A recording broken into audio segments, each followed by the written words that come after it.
বিএনপির central committee থেকে শুরু করে ওয়ার্ড লেভেল বা ইউনিয়নের ওয়ার্ড লেভেল পর্যন্ত কি পরিমাণ পদধারী নেতা তার ধারণা আছে আপনার? তাহলে তার মধ্যে বেশিরভাগই এখনো পর্যন্ত কেন্দ্রের নির্দেশ মানছে, কারণ তারা ভয়ে থাকে যে আমি নির্দেশ না মানলে তো আমার পদটা থাকবে না, বা আমার থেকে শক্তিশালীরাই চলে গেছে।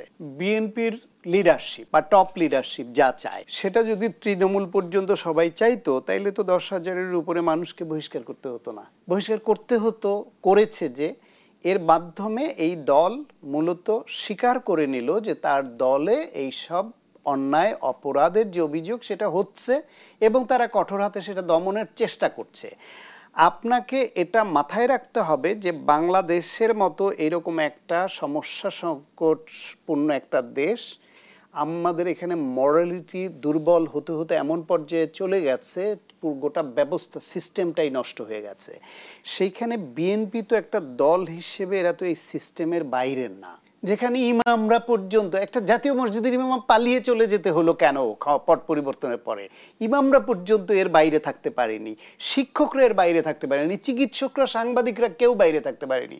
রাজনৈতিক দল হিসেবে বিএনপির মধ্যেও তো এরকম নানান রকমের অসৎ উদ্দেশ্যপূর্ণ লোকজন আগেও ছিল, এখনো আছে, সেটা কমানোর চেষ্টা হচ্ছে টপ লিডারশিপ থেকে। যেহেতু বিএনপিকে আপনাকে, বিএনপি বা এই ধরনের পাওয়ার পলিটিক্স করা দলগুলোকে আপনি যদি ধর্মভিত্তিক দলের ছাঁচে ফেলেন, পারবেন না। তাদের চেইন অফ কমান্ড যেরকম থাকে, নির্দেশনা যেরকম থাকে, বিএনপির সেরকম হবে না। আবার বামপন্থী ক্যাডার ভিত্তিক রাজনীতির যেই ফ্রেমওয়ার্ক, সেটার মধ্যে আপনি বিএনপিকে ফেলতে পারবেন না।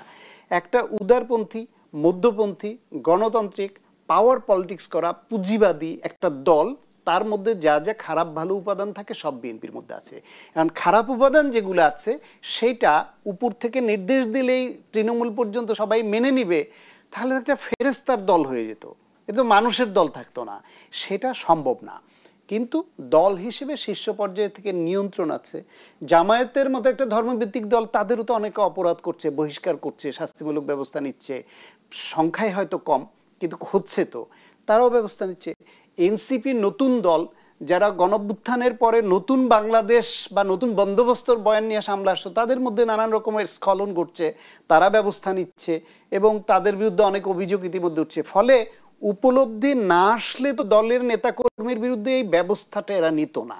আগে তো এরকম ব্যবস্থা নেওয়া কেন্দ্রের নির্দেশ যদি তৃণমূল না শোনে, তাহলে নির্বাচনের পর সেই তৃণমূল আরো বেপরোয়া হয়ে উঠবে কিনা? না, কেন্দ্রের নির্দেশ তৃণমূল না শুনে এটা আবার জেনারেলাইজ কথা হয়ে গেল। বিএনপির আপনার সেন্ট্রাল কমিটি থেকে শুরু করে ওয়ার্ড লেভেল বা ইউনিয়নের ওয়ার্ড লেভেল পর্যন্ত মূল দল এবং অঙ্গ সংগঠন মিলে কি পরিমাণ পদধারী নেতা তার ধারণা আছে আপনার? তাহলে তার মধ্যে বেশিরভাগই এখনো পর্যন্ত কেন্দ্রের নির্দেশ মানছে, কারণ তারা ভয়ে থাকে যে আমি নির্দেশ না মানলে তো আমার পদটা থাকবে না, বা আমার থেকে শক্তিশালীরাই চলে গেছে।